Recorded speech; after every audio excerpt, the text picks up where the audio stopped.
चिंता संतानहंतारो यत्पादाम्बुजरेणवः स्वीयानां तान्निजाचार्यान् प्रणमामि मुहुर्मुहुः। यदनुग्रहतो जन्तुः सर्वदुःखातिगो भवेत् तमहं सर्वदा वन्दे श्रीमद्वल्लभनन्दनम्।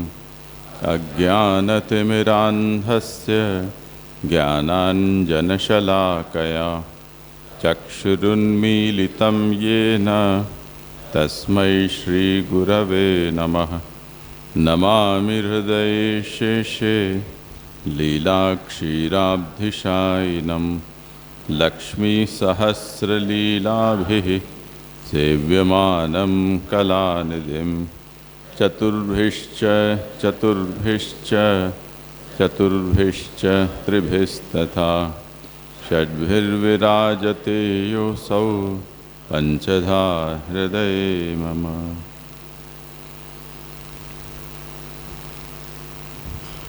पंचपद्यानी ग्रंथ का कल हम लोगों ने विचार किया, ग्रंथ संपन्न भी हुआ श्री पुरुषोत्तम जी की विवृत्ति के साथ। और आप लोगों ने अवकाश मिला होगा तो पुष्टि विधानम के द्वारा ब्रजभाषा विवृत्ति जो श्री हरिराय महाप्रभु की विवृत्ति का भावानुवाद है उसको भी पढ़ा होगा, और श्री श्यामदादा की भूमिका जो एक विवृत्ति समान ही है उसको भी पढ़ा होगा।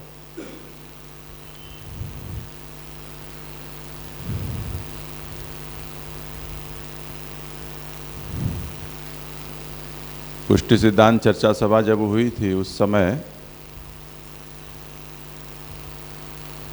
जो प्रमुख चर्चाकार थे पूज्य श्री श्यामदादा और हरिराय जी जामनगर से, उन दोनों के बीच में चर्चा पक्ष ग्रहण की हुई और उसके बाद एक आध दो विषय पर दोनों की अपने अपने पक्षों की उपपत्ति उन्होंने दी।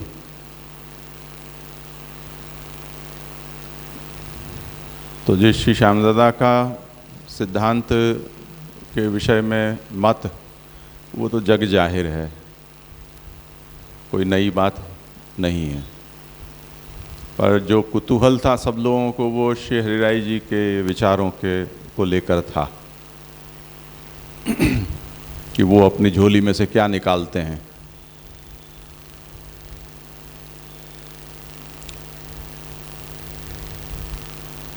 जिन लोगों ने विवरण को पढ़ा हो या उसकी वीडियो देखी हो उन लोगों को ये पता होगा कि शुरू में जो भावानुवाद श्री श्यामदादा ने सिद्धांत वचनावली के रूप में विचार के लिए प्रस्तुत किया था उसमें रेखांकन कर चर्चा के मुद्दे उनके हिसाब से क्या हैं वो हम एक बार अलग छांट लें, उसके बाद उस पर चर्चा हो। उसे भावानुवाद में त्रुटि निर्देश ऐसे शब्दों से कहा गया था कि इसमें क्या परिवर्तनीय है और कितने अंश में उनकी सम्मति है। तो वो रेखांकन कराने में उन्होंने करीब 3-4 घंटे बिता दिए, यानी वो एक दिन पूरा उसमें निकल गया। और वो रेखांकन भी यहाँ पर अल्प विराम होना चाहिए, यहाँ पर पूर्ण विराम होना चाहिए, ऐसे ऐसे सब जिसको सिद्धांत के साथ कोई लेना देना नहीं था, ऐसी क्षुद्र बातों पर वो रेखांकन हुआ। तो उससे ऐसा लगता था कि ये पूरी चर्चा सभा को सबोटेज करने का, समय को ख़त्म करके और पीछे बिना विचार के वो सभा खत्म हो जाए। ऐसे विपक्षियों का जो इन दिनों भी चलता है, हल्ला गुल्ला शोर गुल्ला करते हैं जिससे कि कोई बिल प्रस्तुत न हो सके और पास न हो सके। तब फिर दूसरे दिन उस शैली को बदलने का निर्णय किया कि अब इस तरह से चर्चा नहीं होगी, हम जैसे कहें उस तरह से आप चर्चा करो, नहीं तो आप यहाँ से जगह खाली कर दो। और वो फिर पक्ष ग्रहण के रूप में चर्चा करनी, जिससे कि कम से कम कुछ निर्णयात्मक बात हो। पक्ष ग्रहण का मतलब ये है कि जो विचार्य विषय है उसमें से 2-3 जितने भी विकल्प हों, वो विकल्प को चर्चाकार के सामने रखा जाए। उसमें से श्री हरिराय जी को क्या सम्मत है पक्ष, वो अपना पक्ष बताएं। वो विकल्प में से न हो तो वो अपने शब्दों में वो उस विषय पर अपना मत रखें। तो इस तरह से वो पक्ष ग्रहण हुआ। पक्ष ग्रहण करने के बाद उसके ऊपर उपपत्ति, यानी मैं ऐसा मानता हूँ, किस आधार पर मानते हो, क्या प्रमाण है, ये उपपत्ति कही जाती है। तो इस तरह से वो उपपत्ति का विचार वहाँ किया गया। उसके बाद जो पक्ष ग्रहण उन्होंने किए, उन पक्ष ग्रहण को सुनने के बाद उनके मन में जो कुछ भी हो, यानी जो बात वो यहाँ पर साबित करना चाहते थे या जो श्री श्यामदादा ने प्रस्तुत किया उसको वो अमान्य करना चाहते थे, वो उनके मन में जो भी हो, पर पक्ष ग्रहण में जो उनसे मुंह से निकला या जो उन्होंने पक्ष स्वीकार किया, उनको उनकी संगति का विचार करें, उन पक्षों को परस्पर सोचें, कोरिलेशन उनका। तो श्यामदादा और हरिदादा दोनों एक ही बात कह रहे हैं, ऐसा उससे सिद्ध होता था। क्योंकि जो मुख्य बात थी देवलकता, देवद्रव्य, सेवा प्रदर्शन, भागवत की वृत्ति, इन सब विषयों में एक मत सा था। इसी तरह जो सेव्य स्वरूप के विषय में भी उनकी तारतम्य नहीं होना, सबका पूर्ण परब्रह्म श्री कृष्ण स्वरूप ही होना, ये सब विषय पर दोनों के विचार एक समान प्राप्त हुए। तो वो विषय जब संपन्न हुआ, फिर कुछ ऐसी बात हो गई कि जिसमें दोनों चर्चाकारों ने ये विचार किया कि अब ये चर्चा हम, मतलब तीसरे दिन जब संपन्न हुआ तब ये सोचा कि 3 दिन का ये सोच कर रखा था चर्चा का आयोजन, और अधूरी रही चर्चा, तो हम चौथा दिन उसको और बढ़ा दें। और वो विश्वकर्मा हॉल के मैनेजमेंट को पूछा तो उन्होंने कहा कि कल का दिन हम दे सकते हैं, कोई दूसरे लोगों का रिजर्वेशन नहीं है। तो हम लोगों ने उनको बढ़ा दिया। पर बढ़ा देने के बाद ये हुआ कि श्री हरिराय जी चर्चाकार जब बाहर पधारे तो विश्वकर्मा हॉल के बगल में एक जो बिल्डिंग थी, उसके मतलब एक ही दीवार थी उसकी कंपाउंड की, उसके ग्राउंड फ्लोर पर एक फ्लैट था। राहुल की शादी में वो फ्लैट भी हम लोग उसमें गए थे। तो उसी फ्लैट में ब्रजेंद्र लाल जी महाराज श्री, बालकृष्ण जी, कल्याण राय जी, वल्लभ राय जी और दूसरे भी 2-3 वल्लभ कुल बालक, वो तीनों दिन उस फ्लैट में बैठकर विश्वकर्मा की चर्चा सुनते थे। वो सभा में नहीं पधारते थे, छुप छुप कर। और जब भी विराम होता चर्चा में, तब श्री हरिराय जी तुरंत उठकर और उस फ्लैट में पधार जाते थे, उनसे कुछ विचार विमर्श करने के लिए या कुछ टिप्स लेने के लिए। अब ये हमको भी पता था कि ये सब हो रहा है, क्योंकि उन लोगों के साथ हमारे लोग भी होते थे। तो वो वहाँ जाकर वहाँ पधारते और कुछ डांट झपट दे देते कि ऐसा क्या कबूल कर लिया, ऐसे ऐसे पक्ष कर लिए, सब गुड़ का गोबर हो गया सब। तो फिर तीसरे दिन का जब कार्यक्रम संपन्न हुआ तब अचानक श्री हरिराय जी आए श्याम दादा के पास और कहा कि अब तो दादा ऐसा करें कि इसको यहीं विराम दे दें, चर्चा को आगे न बढ़ाएं, क्योंकि अन्यथा तो बहुत गड़बड़ी हो जाएगी। ये सब हम लोगों के सामने ही ये सब चर्चा हो रही थी। हम सब 12 लोग थे जिन्होंने वो चर्चा का आयोजन किया था। उसके लिए उन्होंने ऐसा कसीदा पढ़ा था कि 12 बच्चे काका हाथीरसी का कोई ऐसा कविता है जिसमें ऐसा उपहास आता है कि ये 12 बच्चों ने आयोजन किया है। तो फिर हम 12 बच्चे वहीं खड़े थे, उनके सामने उन्होंने श्याम दादा को ऐसा कहा कि हम इस चर्चा को यहीं विराम दे दें।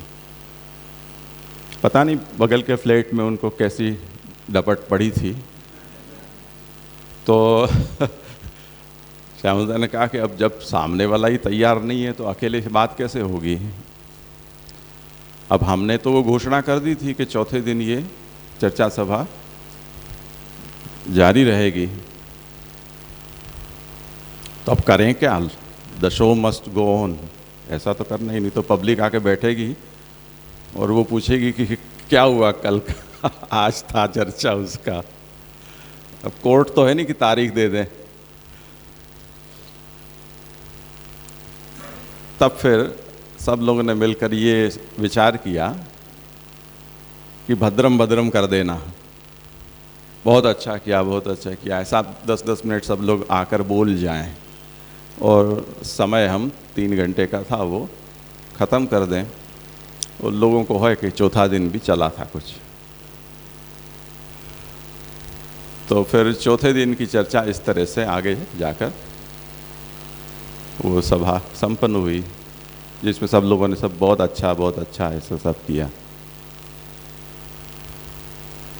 तो उसमें मैंने भी अपने बहती गंगा में हाथ धोए। वैसे हम लोगों के पास कोई अथॉरिटी थी नहीं कि चर्चा के बारे में हम अपना कोई निर्णय दें, पर षोडश ग्रंथ में जितने सब विभिन्न व्याख्याकारों ने महाप्रभु के ग्रंथों पर अपने अपनी व्याख्याएं लिखी हैं, तो सबकी बुद्धि के भेद से कुछ न कुछ तो अर्थांतर होना ही है। जैसे कल श्री हरिराय जी के और पुरुषोत्तम जी के मत में हमने वो बात देखी। तो वहाँ पर शायद तो श्री रघुनाथ जी का वो वचन है कि व्याख्यान रीति रपरैर बहुधा विभिन्ना सिद्धांत रीति मतिरेव च नान्यथा सा, ऐसा वो आप आज्ञा करते हैं। उन्होंने भी अपने पूर्वजों के और पितृचरणों के या पितामह चरणों के वचनों को पढ़ा और उनको पढ़ने के बाद वो भी कुछ कलम उठा रहे हैं व्याख्यान लिखने के लिए। तो जो भी बाद में लिखने वाला होगा उसको अपने पहले से जो कुछ भी लिखा गया है उसको तो पढ़ना ही होगा। अगर नहीं पढ़ते हैं तो पुनरुक्ति हो जाएगी, या जो विषय पर लेखक के विचार से अधिक विचार किसी ने कर रखा है उससे विपरीत या उससे कम कुछ लिखा जाए तब भी अपराध हो जाता है। तो सभी पूर्वजों को एक बार हमें देख लेना पड़ता है। तो श्री रघुनाथ जी ये लिखते हैं कि मैंने इन सब लोगों को पढ़ा है, देखा है, मेरे से पूर्व जितने हुए। पंचम कुमार हैं तो उनसे पहले 4 तो हुए ही। सब लोगों ने भले ही न लिखी, पर श्री गिरधर जी, बालकृष्ण जी, श्री गोकुलनाथ जी, इनकी तो विवृत्तियाँ षोडश ग्रंथों पर है ही। तो व्याख्यान रीति रपरैर बहुधा विभिन्ना सिद्धांत रीति मतिरेव च नान्यथा सा, ऐसा उनको समझ में आया। श्री गिरधर जी ने कुछ लिखा, उससे पूर्व 3 ग्रंथों पर श्री गोसाई जी की विवृत्ति है। गोकुलनाथ जी की तो बहुत सारे ग्रंथों पर विवृतियाँ हैं। उन सबको देखने पर रघुनाथ जी आज्ञा करते हैं कि मुझे ऐसा लगता है कि ये सब व्याख्यान रीति में भेद है, सिद्धांत रीति या सिद्धांत विषयक मति में कोई भेद नहीं है। ऐसा उनको वहाँ समझ में आया। जैसे श्री हरिराय जी ने जो पक्ष ग्रहण किए उसमें सिद्धांत मति में कोई भेद हमें समझ में नहीं आया। उसी तरह से वही सिद्धांत जो श्री श्यामदास आज्ञा कर रहे हैं या महाप्रभु के मत तया समझाते हैं, वही की वही बात उन्होंने उस पक्ष के रूप में स्वीकार की। पर अब वो कच्छी में एक कहावत है, गाँव उमड़ी के चुआ मुके कोई चे तो रोई पुआ। मैं सबको कह सकता हूँ पर मुझे अगर कोई कहे तो मैं रो दूंगा, ऐसा कच्छी में बोलते हैं। तो कहने का हक मेरा है।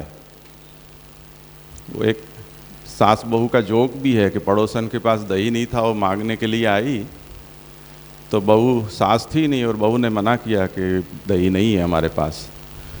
तो वो लौट के जा रही थी, बीच में सास मिली उसको। सास ने पूछा कि भाई क्यों हमारे घर से आ रही हो, क्या बात हुई? तो दही चाहिए था। तो क्या बहू ने नहीं दिया? तो कि नहीं दिया। ऐसे कैसे हो सकता है, चलो मेरे साथ आओ। और उसको लेकर गई और घर जाकर उसने कहा कि क्या बोलो क्या बात है? तो उसने कहा मुझे दही चाहिए। तो कि दही हमारे पास नहीं है। सास ने ये जवाब दिया कि दही हमारे पास नहीं है। बहू कौन होते रहती है ना कहने वाली। अगर ना कहूंगी तो भी मैं कहूंगी।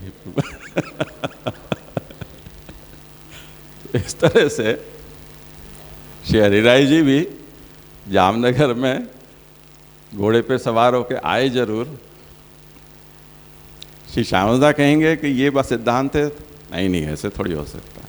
सिद्धांत तो ये है। क्या सिद्धांत? कि स्वगृह में ही सेवा करनी चाहिए, परग्रह में करोगे तो वो सिद्धांत नहीं है। अगर देवद्रव्य खाओगे तो पतित हो जाओगे, देवलक हो जाओगे, ये सिद्धांत है। तो अब यही तो हम कह रहे थे, आप कहोगे तो वो नहीं, हम कहेंगे वो। तो ऐसी सब बातें। व्याख्यान रीति रपरेर बहुधा विभिन्ना, सिद्धांत रीति मतिरे वचनान्यथा सा। ऐसा यहाँ भी है। अब षोडश ग्रंथों में, इतने सब ग्रंथों में बहुत सारी विवृत्तियाँ हैं, इसलिए व्याख्यान रीति में ऐसे भेद प्रकट हो जाते हैं।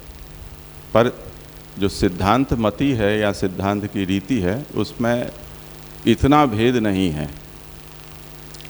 जैसे पुराणों में महाप्रभु हम सर्वनिर्णय आदि ग्रंथ देखते हैं या सुबोधनी जी का अवगाहन करते हैं, तो उसमें भी, और अभी तुम लोगों का अगर ब्रह्मसूत्र चल रहा हो तो वहाँ भी इन सब बातों को हम देखेंगे कि हमें शास्त्र में या पुराणों में कहीं कहीं ऐसी परस्पर विरोधी बातें पढ़ने मिलती हैं कि जिसका समाधान हम अपनी लौकिक बुद्धि से नहीं कर पाते हैं। कल जैसे हमने वो एक उदाहरण दिया था जरासंध के, भीम द्वारा वध होते हुए भी उसका मोक्ष हुआ। तो ये कुछ विरोध सा लगता है।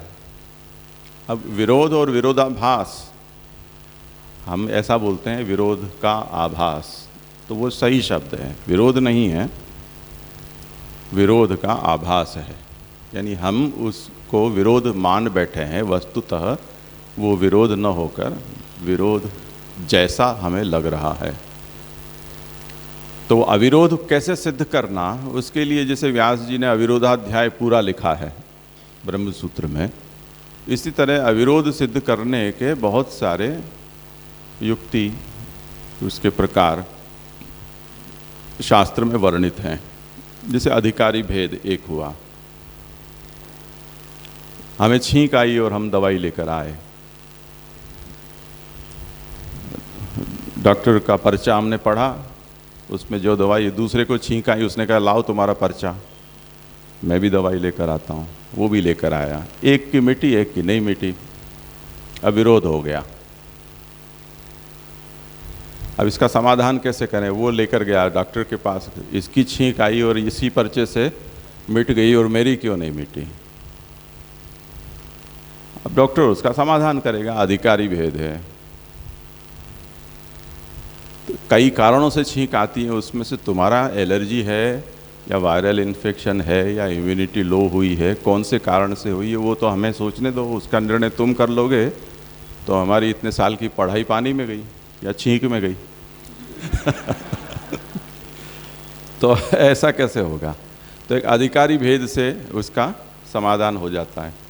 अब एक ही अधिकारी को, जैसे मुझे बार बार थ्रोट इन्फेक्शन हो जाता था, एक बार तो डॉक्टर को दिखाया, अब बार बार डॉक्टर के पास दिखाने जाएं और बिना बात तो 500 रुपया क्यों दें उसको फ़ी का? तो वो जो पुराना जो पर्चा है उसी हिसाब से वापस साल में 3-4 बार होता हो तो हम वही पर्चे से दवाई मंगवा लेते हैं कि भी चलो एजिथ्रोमाइसिन ले लें, बुखार आ जाए तो पैरासीटामोल खा लें, और गले को माउथ वॉश ऐसा कुछ भी ले लें, तो ये 2-3-4 हो गया। अब 2-3 बार में तो ठीक हो गया, पर अब जब कोरोना के समय हुआ तब वो पर्चा काम नहीं लगा। तो अब हम ये समझें कि वही अधिकारी है, वही सिम्टम्स हैं, फिर भी वो पर्चा काम क्यों नहीं कर रहा है? तब फिर हमें काल भेद सोचना होगा या कारण का भेद सोचना होगा, अवस्था का भेद सोचना होगा, यानी प्रबल कारण दूसरे भी इसमें हुए हैं। ऐसे सोच करो, और उसका यानी जो पर्चा था वो सही था, पर वो उस वस्तु के लिए, उस काल खंड के लिए, उस प्रकार के सिम्टम के लिए था। अन्य कारणों से अगर ये प्रभाव पैदा होते हैं तो वो उसके लिए पर्याप्त नहीं होते हैं। इस तरह से अविरोध कई प्रकार से सिद्ध हो सकता है। यहाँ भी जैसे संन्यास निर्णय ग्रंथ हैं उसको हम देखेंगे तो और ग्रंथों की तुलना में यहाँ तो देखो 8 टीकाएँ हैं इस पर। पंचपद्यानी में तो 3 min 3.5 इतनी ही थी, उसमें ज़्यादा हमें अक्ल चलानी नहीं पड़ती है। श्यामदा की विवृत्ति पढ़ें तो उसमें दूसरे 7-8 मत और मिल जाते हैं कि इसको कई तरह से सोचा जा सकता है, पर अन्यथा 2 मत हरिराय जी और पुरुषोत्तम जी से हमें समझ में आ जाते हैं। अब इसमें जो हम इस बार जो विवृत्ति लेना चाहते हैं वो मूल समय की मर्यादा है। वैसे पुरुषोत्तम जी की लेते तो 4-5 दिन लग जाते, पर हमारे पास 2 दिन का ही समय है, इसलिए गोपेश जी हैं, और ये गोपेश जी फिर से जिनको अभी हमने याद किया, व्याख्यान रीति रपरेर बहुधा विभिन्ना, उनके ही ये आत्मज हैं। नहीं, ये घनश्याम जी के श्री गोपेश जी हैं। तो सबसे श्री गोसाई जी के छोटे लाल जी, सप्तम पुत्र, उनके श्री गोपेश जी हैं। और परिवार में इनको चाचा के रूप में, चाचा जी के रूप में सब जानते थे, तो चाचा गोपेश जी ऐसे इनकी प्रसिद्धि है। जैसे चाचा हरिवंश, उसी तरह ये चाचा गोपेश। ये सब मुगल काल में ये सब शब्द अपने यहाँ घुस गए, म्लेच्छ शब्द, यवन शब्द। अब पुष्टि विधानम में आप लोगों के पास जो विवृत्ति है, अभी मुझे अनुसंधान नहीं है वो कौन से व्याख्याकार का मत लेकर उन्होंने भावानुवाद किया है, पर वो देख लेना आप, या दोपहर में या कल बता देता हूँ मैं देखकर। ये थोड़ी कद में छोटी टीका है, इसलिए जो समय मर्यादा है उसमें हम इसको संपन्न कर सकते हैं, और बाकी के समय में आप लोग पुष्टि विधानम को और श्री श्यामदादा की जो भूमिका है उसको भी आप लोग पढ़ लोगे तो ग्रंथ सरल हो जाएगा। तो जब जब भी हम अन्य अन्य व्याख्याकारों का मत पढ़ें और उसमें हमें कहीं भिन्न अर्थ समझ में आए तो जैसे कि श्री रघुनाथ जी ने आज्ञा की है कि व्याख्यान रीति रपरेर बहुधा विभिन्ना सिद्धांत रीति मतिरेव च नान्यथा सा, तो हमें उसमें अविरोध खोजना चाहिए सबसे पहले, क्योंकि जो भी व्याख्याकार हैं वो महाप्रभु की वाणी को समझाने के लिए प्रवृत्त हुए हैं और उनकी अनन्य निष्ठा महाप्रभु के वचनों में है, मार्ग में भी है। इसलिए कभी भी किसी मात्सर्यवशात किसी व्याख्याकार का केवल मत का खंडन मात्र करना, ऐसे अभिप्राय से वो कभी भी व्याख्यान नहीं करते हैं। तो ऐसा यहाँ सहृदयता का भाव परस्पर सभी लोगों के हृदय में है।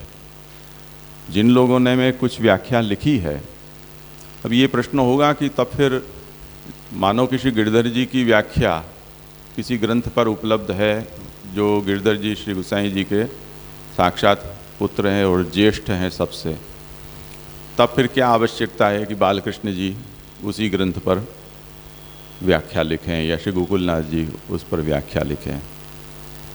तो उसका कारण ये है कि एक दृष्टि को लेकर किसी ने व्याख्या लिखी है पर उसमें अन्य दृष्टि का समावेश नहीं हो पाया है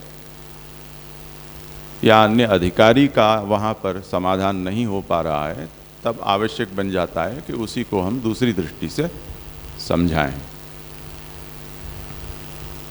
कई बार हम ऐसे स्थानों पर जाते हैं, जैसे अब एक बार हम कश्मीर गए, तब हमारे साथ कुछ लोग थे जो उससे पहले कश्मीर जाकर आए थे। अब हम लोग गए तब हमारे साथ थे, तब उन्होंने ये कहा कि हम गए तब तो हमने ये कश्मीर देखा ही नहीं था। अब वही स्थान पर शायद उससे भी ज़्यादा खर्चा कर ज़्यादा दिन लेकर वो गए हों, पर जो स्थान है वो स्थान में तो आप जितना गहरे जाओगे उतना आपको वो मिलेगा। तो एक दृष्टि से हमने देखा पर उसको हमने दूसरी दृष्टि से नहीं देखा। एक ही स्थान को आप ठंड के दिनों में देखो, गर्मी के दिनों में देखो, बरसात के दिनों में देखो, तो उसकी सबकी अलग ही प्रकृति की सुंदरता होती है। वहाँ के कोई उत्सव हो, उन दिनों में हम वहाँ जाएं तो उसका एक अलग रंग रूप होता है। तो इस तरह से दृष्टि भेद से जब निरूपण होता है तो सभी दृष्टियों का समावेश एक व्याख्याकार के लिए अपनी व्याख्या में करना संभव नहीं होता है। इसलिए अन्य व्याख्याकार भी उस पर लिखने के लिए तत्पर हो जाते हैं। उनमें जैसे पुरुषोत्तम जी जैसे होते हैं, वो अपने पूर्व व्याख्याकारों के मतों का वहाँ उल्लेख करते हुए अपने मत को अलग से भी दर्शाते हैं। तो उनकी व्याख्या हमें ज़्यादा संतोष देने वाली होती है, जिससे कि हमें और जगह ज़्यादा ताक झांक नहीं करनी पड़े, पन्ने पलटने न पड़े, वहीं हमें सब कुछ मिल जाए। ये तुलनात्मक दृष्टि से जो व्याख्याएं होती हैं उसकी ये लाक्षणिकता है। इसी तरह श्री लालू भट्ट जी जैसे व्याख्याकार हैं, सरलता भी है, विस्तार भी है, गहराई भी है, तो उनका अपना एक स्वाद है। श्री रघुनाथ जी, श्री कल्याण राय जी, उनकी बहुत प्रारंभिक अवस्था में जो लोग ग्रंथ में व्याख्या से प्रवेश करना चाहते हैं उनके लिए वो उपकारक व्याख्याएं होती हैं। और श्री पुरुषोत्तम जी, श्री हरिराय जी, ये ऐसे सब व्याख्याकार हैं कि थोड़ी प्रौढ़ता आने के बाद ही उनकी व्याख्याएं समझ में आती हैं। वो भी उनके अपने विचारों को अच्छी तरह से हम समझ लें, तब जाकर वो व्याख्या हमें अपने परिचय कराती है। तो इस तरह से यहाँ हम जो ले रहे हैं वो चाचा गोपेश जी, जो श्री घनश्याम जी के पुत्र हैं, उनकी विवृत्ति लेंगे। अब संन्यास निर्णय ग्रंथ का जैसे नाम है संन्यास, संन्यास के विषय में निर्णय, संन्यास निर्णय, संन्यास शब्द प्रसिद्ध है। न्यास मतलब त्याग, सम उपसर्ग है, सम्यक न्यास यानी अच्छी तरह से त्याग। अच्छी तरह से छोड़ देना, पूर्ण रूप से छोड़ देना, उसका नाम संन्यास है। अब ये जो त्याग है वो प्राणी मात्र के व्यवहार में, जीवन में कभी न कभी किसी न किसी रूप में त्याग होता ही है, आता ही है। जैसे जो स्थावर जीव हैं हम देखते हैं, वृक्ष आदि, पतझड़ में अपने सभी पत्तों को वो छोड़ देते हैं, एकदम बंजर से हो जाते हैं। जैसे कोई अस्थि पंजर हो, ऐसा दृश्य हमें पतझड़ के मौसम में वृक्षों में दिखलाई देता है। अब जब इन दिनों में बरसात के बाद नई कूपनें आती हैं और वो अच्छे हरे भरे हो जाते हैं, उसके बाद फूल आते हैं उन पर। पत्ते जितने दिन टिकते हैं उतने दिन फूल नहीं टिकते हैं। फूल 1 दिन, 2 दिन, 4 दिन, 5 दिन, वो फूल को भी छोड़ देते हैं। अब कोई ऐसे होते हैं कि जो फल वाले वृक्ष हों तो फूल में से फल निकल आता है। वो जैसे जिसकी फल की मर्यादा हो, 15 दिन, 20 दिन, महीना, 2 महीना, तब तक में वो फल को भी वो वृक्ष छोड़ देता है। इस तरह से प्रकृति में भी हमें ये बात देखने मिलती है कि जिनको और कोई इंद्रियां प्राप्त नहीं हैं, या जिनको ऐसी कोई भावनाएं प्रकट करने की वहाँ उनके पास इंद्रियां नहीं हैं, वो भी किसी न किसी तरह से त्याग करते हैं। उतना ही नहीं, अपने वंश के विस्तार के लिए वो अपने में से पराग और फल इत्यादि को अपने से दूर दूर अंतर तक छोड़ते हैं, वृक्षों के सहारे, पशु जो अन्य पक्षियों के सहारे। उसका मैं स्थूल उदाहरण दूँ, हम कुछ समय पहले यहाँ ऐसे वन में गए थे और पूरा पथरीला पहाड़ था जहाँ हमें कहीं मिट्टी न मिले, और पहाड़ आधे से ज़्यादा ऊंचाई पर हम चढ़े तब हमें वहाँ कदम के वृक्ष मिले। उस क्षेत्र में कहीं कोई कदम हमें दिखाई नहीं दे रहा था, और अच्छे फूल लदे हुए थे उसमें, ऐसा कदम का वृक्ष।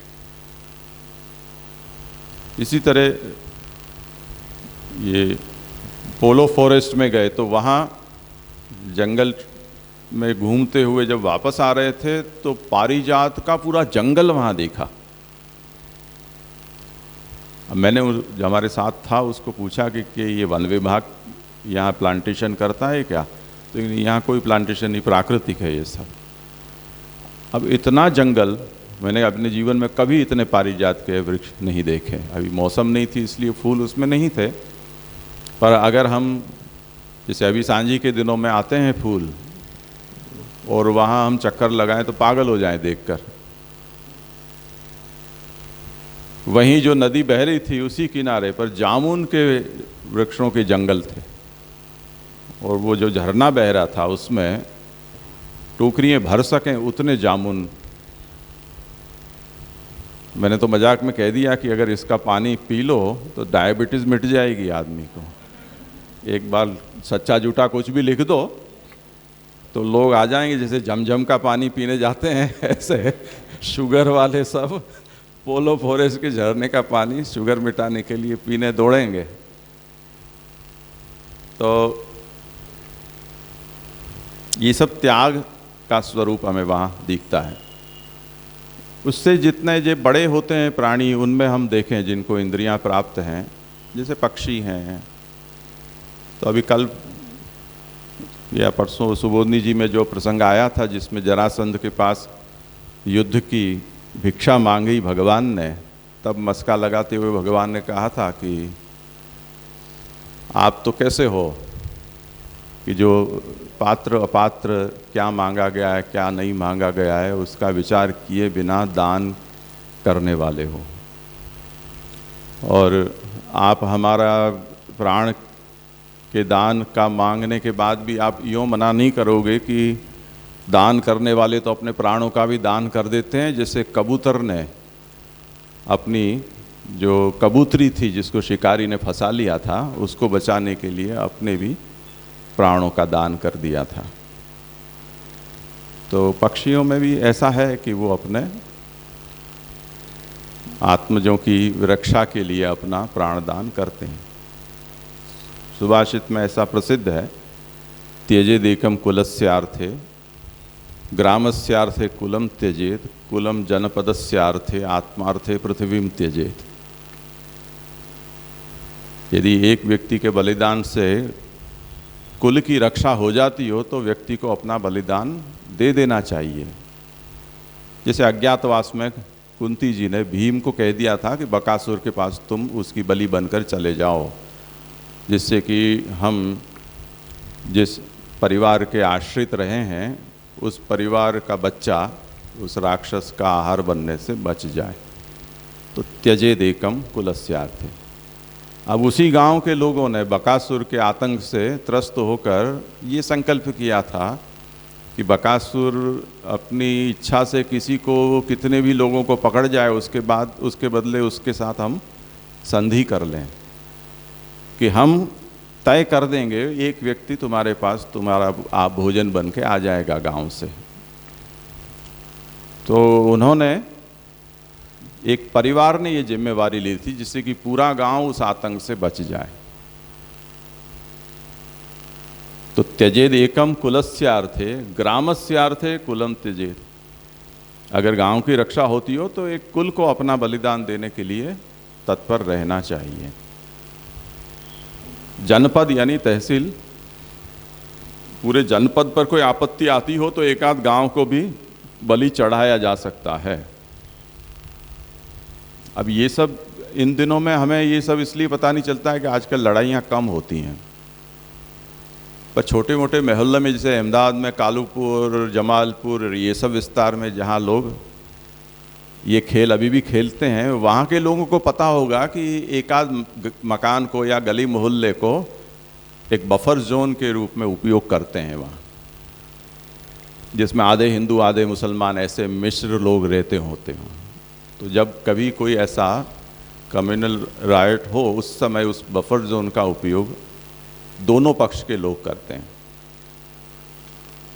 अभी ये हालोल में भी ये अब समस्या गोधरा के कांड के बाद हो चुकी है कि जितने भी हालोल के सीमांत विस्तार हैं वहाँ पर मुसलमान कॉन्सेंट्रेट हो चुके हैं। जैसे गोधरा रोड देखें, यहाँ पावागढ़ वाला रोड देखें, हालोल की टोल से जो बाईपास है वो देखें। मुसलमानों की पुरानी ये पद्धति है कि जितने भी स्ट्रेटेजिक स्थान होते हैं वहाँ पर वो पहले कब्जा रखते हैं, यानी वो गांव को वो घेर लेते हैं। तो अब ग्रामम जनपदस्यार्थे, जनपद का अगर सुरक्षा का प्रश्न है तो एक आध गांव का बलिदान दिया जा सकता है। और आत्मार्थे पृथ्वीम त्यजेत, ऐसा नीति कहती है कि अगर आत्मा के मोक्ष का अगर प्रश्न आकर खड़ा हो, पूरी पृथ्वी को बलि चढ़ाई जा सकती है, ऐसा कहते हैं। तो ये सब कुछ त्याग के अलग अलग पैरामीटर्स हैं या नीतियां हैं, उसके संबंध में विचार हैं, सब सर्वत्र त्याग है। अब वो कुछ तरह के नियत त्याग बताए जाते हैं, जैसे हम एकादशी इत्यादि व्रत करते हैं, वो एक तरह का त्याग है। हम बहुत सोते हैं तो एक आध जागरण बता दिया जाता है, तो वो निद्रा का त्याग है। नित्य नैमित्तिक दान है, वो किसी प्रकार का त्याग है। शरीर अपनी अवस्था के अनुसार त्याग करता है, यानी बाल झड़ जाते हैं, दांत उखड़ जाते हैं, वो अंगों का भी त्याग अपने समय समय पर होता रहता है। हम नहीं चाहें तो वो प्रकृति करा देती है कि अब बहुत हुआ। और इसी तरह कुछ आध्यात्मिक प्रकार के दान भी होते हैं, और वो त्याग है वो, जैसे योग में प्रत्याहार के रूप में वो बताया जाता है कि हम किसी वस्तु को बाह्य त्याग न करें, परंतु उसकी ओर से हम अपनी इंद्रियों को, अपने मन को मोड़ लें।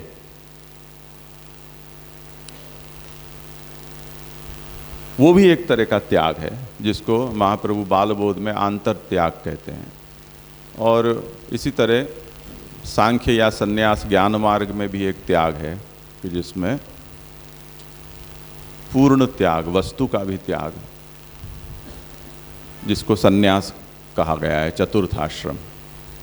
और उसकी भी भिन्न भिन्न अवस्थाएं हैं जो आगे इसमें सन्यास निर्णय ग्रंथ में भी कही जाएंगी।